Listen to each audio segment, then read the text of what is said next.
来看国际气候发展智库，阁有中研院做伙举办气候行动博览会，伫今仔透早开幕。本地主办单位捌宣布，这礼拜六下晡，国民党、民进党阁有民众党的总统参选人要气候辩论。不过，民进党的赖清德表示，伊毋捌答应要参加。主办单位嘛证实讲，明仔载确定取消。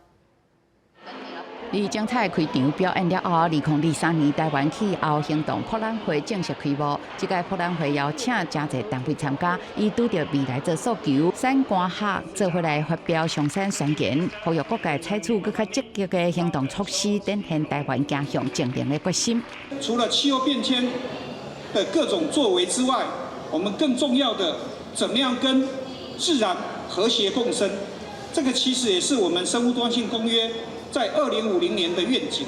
不过，这届博览会还未开始，就引发关心。会前主办单位举行记者会，宣布21号礼拜六下昼已经邀请民进党总统参选人赖清德、国民党侯友宜、加民众党郭文哲共台进行气候辩论，但赖定兄后来表示，为头到尾无表示要出席。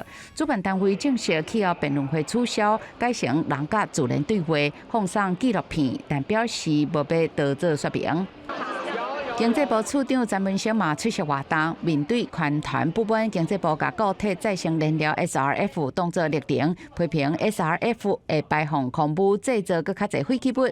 詹处长表示需要个沟通。SRF 的运用本来这个就已经是在国际上是一个成熟的技术。